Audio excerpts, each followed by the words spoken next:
আমাদের হোমিওপ্যাথদের একটা ধারণা আছে সবকিছুর পেছনে একটা সাবস্টেশন, এবং হ্যানিম্যান যখন গবেষণা করেছিলেন তখনকার অনুযায়ী এটা ঠিকই ছিল, পরিবেশ পাল্টেছে। আমি দীর্ঘদিন এটা নিয়ে ভাবতাম, একটা কাগজে পড়ছি বাচ্চা ছেলে 5 বছর বয়স তার ক্যান্সার হয়েছে। আচ্ছা, তার এমন কি সাপ্রেশন হলো ক্যান্সার হয়ে গেল? বাচ্চা ছেলের এমন কি সাপ্রেশন হয়েছিল? উত্তর পাওয়া যায় না। অনেক পরে একটা উত্তর আমি পেয়েছি। প্রায় 400 বাচ্চার উপরে গবেষণা চালানো হয়েছিল। এই 400 বাচ্চা প্রত্যেকেই ক্যান্সারে আক্রান্ত হয়েছিল 5 বছর বয়সের আগে। তখন খোঁজ খবর নিতে গিয়ে দেখা গেল যে এই বাচ্চাগুলোর বাবারা প্রত্যেকেই এমন একটা জায়গায় কাজ করে যেখান থেকে তাদের শরীরে হাইড্রোকার্বন উঠছে। অর্থাৎ কেউ মোটর মেকানিক, কেউ হয়তো প্লাস্টিক পেইন্টের কারখানায় কাজ করছে। এইভাবে তাদের শরীরে হাইড্রোকার্বন উঠছে। সেই হাইড্রোকার্বন রক্তে মিশছে, রক্তের মাধ্যমে এটা স্পার্মে যাচ্ছে এবং সেখানে মিউটেশন হচ্ছে, এবং আলটিমেটলি যখন একটা সন্তান জন্ম দিচ্ছে এই বাচ্চা 5 বছরের মধ্যে ক্যান্সারে আক্রান্ত হচ্ছে। দেখুন, একদম হোমিওপ্যাথির মতন যেন গল্প। কোথা থেকে এসব তথ্য পাওয়া যাচ্ছে। আমরা হোমিওপ্যাথিতে যেভাবে গবেষণা করে তথ্য বার করি, এইখানে কিন্তু সেই, তাহলে এখানে কিন্তু সাপ্রেশন কাজ করেনি। তাহলে এখানে হাইড্রোকার্বন এইভাবে এসে কার্যকরী হচ্ছে। নমস্কার, আপডেটেড হোমিওপ্যাথির পক্ষ থেকে আপনাদের স্বাগত।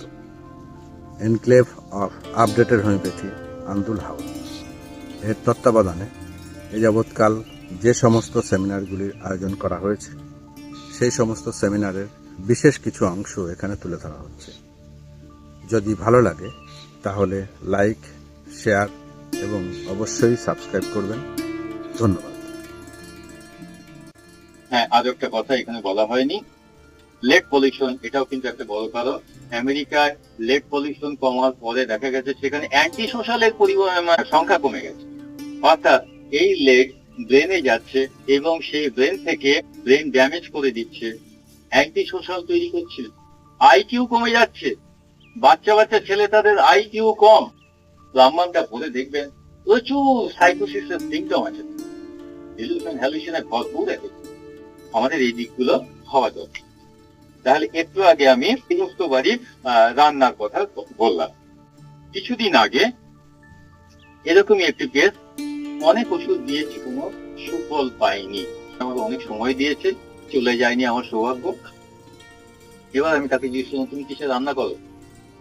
বললাম, আমি কাঠে রান্না করি। তখন আমার মনে পড়লো যে কার্বন মনোক্সাইড স্কিনের একটা সমস্যা তৈরি করে। এখানে কিন্তু সেটি হবে না, কিন্তু গায়ে একটা গোলাপি রঙের আভা তৈরি করবে, মানে দেখে মনে হবে আপাত দৃষ্টিতে সেটি লিউকোরা। আমি এই পেশেন্টটিকে কিন্তু কার্বো অ্যানিমেলিস দিলাম, কারণ করে বলছি। কার্বো অ্যানিমেলিস দেওয়াতে দেখলাম দীর্ঘকাল যা করতে পারিনি, দেখলাম নর্মাল স্কিন কালার কয়েকটা জায়গায় বিস্মিত হয়ে গেছে। এরপর থেকেই প্রতিটি কেসে আমি কার্বো অ্যানিমেলিস দেবো বা এই ধরনের কোনো কিছু দেবো এই চিন্তা করে জিজ্ঞাসা করি রান্না কিসের হয়, কাঠে হয় না কিসে হয়। অর্থাৎ কার্বন মনোক্সাইডের কোনো পয়জনিং হচ্ছে কিনা, কার্বন ডাইঅক্সাইডের কোনো ব্যাপার থাকছে কিনা। কার্বো অ্যানিমেলিসটা কেন? আমার খুব মনে হয়েছে আমরা যেসব ওষুধগুলো ব্যবহার করি এগুলো কোনোটাই সম্পূর্ণ নয়, এর মধ্যে আরো অনেক কিছু পাওয়ার আছে। আমরা কিন্তু একটা অসমাপ্ত বা অর্ধেক ব্যাপার নিয়ে কিন্তু আমরা কাজকর্ম চালাচ্ছি। এটা শুনলে হয়তো অনেকে ক্ষুব্ধ হবে, কিন্তু ঘটনাটা ভাবুন না। আজকে হ্যানিম্যান জন্ম জয়ন্তীতে এটা বলতে বাধা নেই বলেই আমি মনে করি। হ্যানিম্যান নিতান্ত সমস্যাগ্রস্ত হিসাবে চিকিৎসাবিদ্যা চালাতে, ওনার সঙ্গে খুব প্রচুর বন্ধু বান্ধব ছিল না। ডেলের লাইফ হিস্ট্রি খুললে দেখবেন ওখানে 14-15 জন বন্ধু বান্ধবের নাম করা আছে। মুভিং এ ওনাকে কয়জন সাহায্য করত? পরিবারের লোকরা, বন্ধু বান্ধব। কার্বো অ্যানিমেলিসটা খুলে দেখুন, 4-5 জনের বেশি অথরিটি নেই। কার্বো অ্যানিমেলিস মুভিং হয়েছে 4-5 জন লোকের। আচ্ছা, এটা যদি 25-30 জনের উপরে হতো? হ্যানিম্যান যেটুকু করেছেন তারপরে কি আর খুব কাজ হয়েছে? খুব বেশি কাজ? ওইটুকু নিয়েই কার্বো অ্যানিমেলিস আমরা মনে করছি, এর বাইরে আর কিছু নেই। তাহলে আজকে এই carbon monoxide, carbon dioxide, carbon pollution, এটা যদি আমি এই কার্বন গ্রুপের মেডিসিন গুলোর সঙ্গে জুড়ে দিই, তাহলে তো একটা বিরাট ক্ষেত্র দিয়ে যাচ্ছে। তাহলে এই জায়গা থেকে আমার মনে হয়েছিল যে তাহলে আমার পড়া ছিল যে কার্বো ভেজটা হচ্ছে চারকোল একটা, আর কার্বো অ্যানিমেলিস এটা হচ্ছে অক্সাইড, এরকম লেখা আছে ষাঁড়ের চামড়া। ওইটাকে পুড়িয়ে তারপরে পোটেনটাইজ করে তৈরি করা হবে। কিন্তু আমার খুব মনে হয়েছে যে এইগুলো সবই অ্যানিমেল মাত্র কয়েকটা বন্ধুর মাধ্যমে প্রবীণ করে, আর তদানীন্তন ম্যাগাজিনে যেটুকু আছে এইটা নিয়ে তখনকার মতন কাজ চালানোর উপযোগী একটা মেটেরিয়া বাজারে ছাড়লে আমরা কিন্তু সেটাকেই মনে করলাম প্রচুর, সেটাই মেটেরিয়াল, সেটাই রেপোর্টাইতে যা দিচ্ছে, এর বাইরে কার্বো অ্যানিমেলিস হবে না। অথচ আমার কাছে বেশ কিছু কেস আছে যারা কিন্তু আমি খালি এই চিন্তায়, যেখানে পয়জনিং হয়েছে, তার মধ্যে কি নেই? হাইপার টেনশনের রোগী কমেছে, স্কিনের ক্ষেত্রে, গ্যাস্ট্রোএন্টারোলজির তো কোনো কথাই নেই, গাইনি প্রবলেমের সঙ্গে বহু কেসের ক্ষেত্রে আমি দেখেছি কার্বো অ্যানিমেলিস দেবো, আগে জিজ্ঞাসা করে নিয়েছি। এই কার্বনটাকে ব্যবহার করা হয়েছে, আর এইটা কার্বো অ্যানিমেলিসটাকে এই জন্য ভেবেছি, বইয়ে লেখা আছেও যে কার্বো অ্যানিমেলিসটা কার্বো ভেজের চেয়ে ডিফেক্ট। আচ্ছা ঠিক আছে, এইবার আমি এটাকে ব্যবহার করতে শুরু করেছি। আমি দেখেছি বেশ কিছু রোগীর মধ্যে কিন্তু ব্যবহার করেছি এবং খুব ভালো রেজাল্ট হয়েছে। তবে হ্যাঁ, একটা কথা, ওইটা দিয়ে রোগ সেরে গেছে এটা বলা যাবে না, কারণ এটা হয়তো একটা ব্লক রিমুভ, কিন্তু এই ব্লকটা কিছুতেই রিমুভ হচ্ছিল না যতক্ষণ না পর্যন্ত কার্বো অ্যানিমেলিসটা করেছি। হ্যানিম্যান কিন্তু লিখেছেন কার্বো অ্যানিমেলিসে বোল্ডে যে from smoking, tobacco, nausea and repugnance to eat, এইটাও আমাকে খুব উদ্বুদ্ধ করেছে যে তাহলে হ্যানিম্যান এই কথাটা কার্বো অ্যানিমেলিসে লিখেছেন, যেটা কার্বো ভেজে লেখেননি। তাহলে একটা লোক বারবার কার্বো অ্যানিমেলি মানে টোবাকো ব্যবহার করবে, তবেই তো তার মধ্যে ওইটা আসবে। তাহলে ওইটা যদি উনি বোল্ডে লিখে থাকেন, তাহলে কার্বো অ্যানিমেলিসের, কার্বো ভেজের চেয়ে এই টোবাকো বা স্মোকিং এগুলোর উপরে বেশি ক্ষমতা আছে। এই নিয়ে একটা অনুমান করে আমি কাজটা শুরু করেছিলাম। এখানে হ্যানিম্যানের লেখাটাও আমি তুলেছিলাম। সম্প্রতি এই কাজটা যখন করছি, এই সময় একজন বৃদ্ধ ক্যান্সার রোগী আসে। এই রোগী যখন যা সিমটম দিলেন, তাকে কিছুতেই আমি মানে মৃত্যুর মাসখানেক আগে পর্যন্ত তিনি কিন্তু স্মোকিংটা চালিয়ে গেছে, কিছুতেই ছাড়েনি। তা না তো হয়তো পেশেন্টকে আরো রাখা যেত। একটা বছর কিন্তু থেকেছেন। পেশেন্টের সিমটম যা দিচ্ছে তা কিন্তু ল্যাকেসিস, একবার ল্যাকেসিস দিলাম একটু ভালো হলো, পরের বার আবার সিমটম ল্যাকেসিস, কাজ হচ্ছে না। তখনই আমার মনে হলো না, ওই পথে আর হাঁটবো না। আমি কিন্তু কার্বো অ্যানিমেলিস চলে এলাম। কার্বো অ্যানিমেলিস দেওয়াতে দেখলাম তার ওজনও বাড়ছে, কিন্তু দুর্ভাগ্য এই পেশেন্ট কিছুতেই শেষ পর্যন্ত স্মোকিংটা ছাড়লো না। 1 মাস আগে বোধহয় বাধ্য হয়েছে, তখন আর বাইরে বেরোতে পারে না, শয্যাশায়ী। গত 4-5 দিন আগে ভদ্রলোক মারা গেছে। এই পেশেন্টকে কিন্তু 1 বছর টিকিয়ে রাখা গিয়েছে। এই গবেষণাটা কিন্তু খুব কাজে দিয়েছে।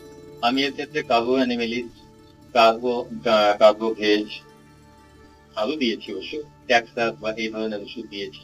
পেশেন্ট ভালো ছিলেন, মানে অন্তত মেয়ে আমার কাছে যেটা, সেটা তো আমাদের পরিবারের আরো একাধিক ব্যক্তি ক্যান্সারে মারা গেছে, কিন্তু বাবা যত কম কষ্ট পেয়েছে এরকমটা আর কারো করতে হয়নি। এটা কিন্তু হোমিওপ্যাথি ওষুধের জন্য হয়েছে। এটা আমার কাছে একটা বিরাট প্রাপ্তি।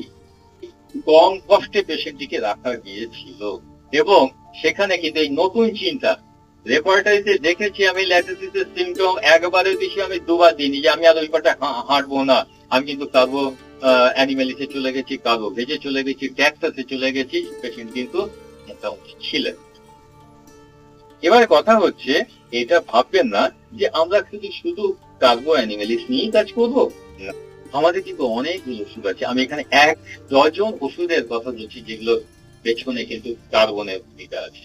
কার্বো অ্যানিমেলিস, কার্বো ভেজ, কার্বন সালফ, ক্রিওজোট, পিক্স লিকুইডা, ইউপিয়ান, সালফোনল, গ্রাফাইটিস, টেরিবিনথিনা, পেট্রোলিয়াম, পুলিগলিগনি, বিখ্যাত ওষুধ যেখান থেকে ক্যান্সার গবেষণার আজকের দিনে শুরু হয়, পার্সিভাল পট প্রথম এই কাজটা শুরু করে। এই কিন্তু ক্যান্সার গবেষণার সূত্রপাত। কি হয়েছিল? ইউরোপের চিমনি সুইপাররা বাচ্চা ছেলে 10-12 বছর বয়স তাদের গায়ে তেল মাখিয়ে চিমনি পরিষ্কার করার জন্য নামানো হচ্ছে। এবং দেখা গেল যে এইসব বাচ্চারা যারা এই চিমনি পরিষ্কার করে তাদের প্রত্যেকের টোটাল ক্যান্সার। এই কিন্তু গবেষণার সূত্রপাত হলো। ঘটনাটা পরে বাড়তে বাড়তে পার্লামেন্টে যায়, পার্লামেন্টে আইন করে বন্ধ করে দেওয়া হয় এবং এই বাচ্চাদের আর নামানো যাবে না। আশ্চর্য, যখন থেকে বাচ্চাদের চিমনি পরিষ্কার করতে আটকানো গেল, আস্তে আস্তে কয়েক দশকের মধ্যে ওই জাতীয় ক্যান্সারটা একদমই প্রায় কমে গেল। তাহলে এই যে পার্সিভাল পটের এই যে গবেষণাটা, এটা আমাদের একটা চোখ খুলিয়ে দেয় নাকি? আর এইখানে কিন্তু আমি আমার কল্পনাকে একটু ব্যবহার করছি। যেমন আচ্ছা, ওইখানে কারা যেত? ছেলেরা যেত। আচ্ছা, ওখানে যদি মেয়েরা যেত কি হতো? তাহলে ওদের ওভারিয়ান ক্যান্সার হতে পারতো তো? মেয়েরা যায়নি, হয়নি, গেলে তো হতো। তাহলে এই ওষুধটার নাম হচ্ছে ফুলিগোলিগনি শুট, লেখাই আছে বইকে দেখবেন, টেস্টিস ক্যান্সার লেখাই আছে। তাহলে এতগুলো ওষুধ আছে, এগুলো ঠিক ঠিক যদি ব্যবহার হয় তাহলে আমরা অনেক অনেক কিছু করতে পারি। সবার শেষে আমি বলবো অ্যাডামা অর্থাৎ ডায়মন্ড, তার পেছনেও কিন্তু পারবো। তাহলে কথা হচ্ছে আমাদের মেটেরিয়াতে ওষুধ কম নেই। পরীক্ষের বইয়ে যতদূর মনে হচ্ছে আমার 1337টা ওষুধ আছে। তবে হ্যাঁ, সবগুলো হয়তো বাজারে পাওয়া যাবে না, অন্তত তার অর্ধেক সংখ্যা তো নিশ্চয়ই পাওয়া যায়। আমাদের দেশে বেশ কিছু পাওয়া যায়, বিদেশেও কিছু পাওয়া যায়। সম্প্রতি আমরা বিদেশ থেকে ওষুধ আনিয়েও আমরা ব্যবহার করে দেখেছি। সম্প্রতি লিউকিমিয়া আক্রান্ত একজন পেশেন্ট, তার জন্য আমরা বিদেশ থেকে ওষুধ আনিয়েছিলাম, ব্যবহার করেছি। তবে হ্যাঁ, এ ব্যাপারে তথ্য কম থাকার জন্য বেশি দূর অগ্রসর হতে পারি, কিন্তু ওষুধে কাজ করেছিল। সেটা কিরকম? গত 3-4 দিনের কাগজ পড়লে দেখবেন, কাগজে লেখা হচ্ছে সিরিয়াতে প্রচন্ড যুদ্ধ হচ্ছে, রাসায়নিক অস্ত্র প্রয়োগ করা হচ্ছে, শিশুরা করে করে মারা যাচ্ছে। এই রাসায়নিক অস্ত্র শুরু হয়েছিল প্রথম বিশ্বযুদ্ধে। এই রাসায়নিক অস্ত্রকে ব্যবহার করে যখন হাজারে হাজারে লোককে মেরে ফেলা হচ্ছিল, তারপরে আইন করে এটাকে বন্ধ করে দেওয়া। দেখা গিয়েছিল যে এই রাসায়নিক অস্ত্র কিন্তু একদম মানুষের বোন ম্যারোর উপরে কাজ করছে, এবং সেই সময় থেকে চিকিৎসকরা ওই দিকে নজর দিলেন। তারা কিন্তু ওই রাসায়নিক অস্ত্রটাকে তুলে আনলেন মানব কল্যাণে, এবং লিউকিমিয়ার মতন রোগের ক্ষেত্রে ওই ওষুধগুলোকে ব্যবহার করাতে লাগলো। অর্থাৎ যে রাসায়নিক অস্ত্র মানুষ মেরে ফেলছে, সেই রাসায়নিক অস্ত্র কিন্তু লিউকিমিয়ার মতন বা লিম্ফোমার মতন ক্যান্সার রোগকে কিন্তু সারাচ্ছে। এটাই কিন্তু আজকের কেমোথেরাপি। এই কেমোথেরাপিকে কাজে লাগিয়ে কিন্তু অ্যালোপ্যাথটা বিশ্ব জয় করার যে স্বপ্ন দেখছেন, আমরা এই চিন্তাটাকে কাজে লাগিয়ে এই মাস্টার্ড গ্যাস, যা নাকি বহু মানুষের প্রাণ নেয়, তারই একটা হচ্ছে কুশল পান আমরা আনিয়েছিলাম, এই পেশেন্টকে দিয়েছিলাম। যতটুকু দিয়েছিলাম কিন্তু খুব ভালো ছিলেন। তথ্যের অভাব, আমি কিছু করতে পারিনি, আমার ভীষণ বেদনা, কিন্তু আমার মনে হয়েছে আমি কিছু না হলেও 2-3 মাস পেশেন্টকে কিন্তু আমি ভালো রাখতে পেরেছিলাম। সেই জায়গা থেকে আমার মনে হয় হোমিওপ্যাথি ওষুধ, হোমিওপ্যাথি ডাক্তাররা এমন এমন কাজ করেছে। এই রাসায়নিক অস্ত্রের আরেকটা হচ্ছে টুসিক অ্যাসিড বা হাইড্রোসায়ানিক ওষুধ। দেখুন আমাদের মেটেরিয়ালে আছে। দেখুন ক্লোরিন গ্যাস, সেটা একটা মারাত্মক রাসায়নিক গ্যাস, সেটাও কিন্তু আমাদের মেটেরিয়ালে আছে। এত এত ওষুধ আছে, আমরা যদি ঠিক ঠিক না ব্যবহার করি, আমরা যদি চোখ নিজে চারদিকটা না দেখি, রোগী যা বললো তার উপরেই যদি আমাদের দৃষ্টিটাকে সীমাবদ্ধ রাখি, তাহলে তো হবে না। আমরা তো বেশি দূর এগোতে পারবো। আমাদের ওষুধ আছে, আমাদের তথ্য কিছু কিছু পাওয়া যাচ্ছে, খালি উন্মুক্ত চিন্তা দরকার।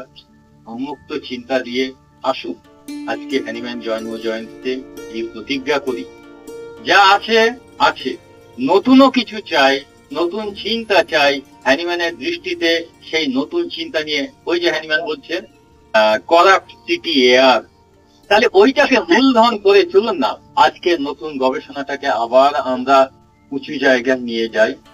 আমরা কি পেছনে পড়ে থাকবো? বক্তব্য শেষ করলাম। Thank you.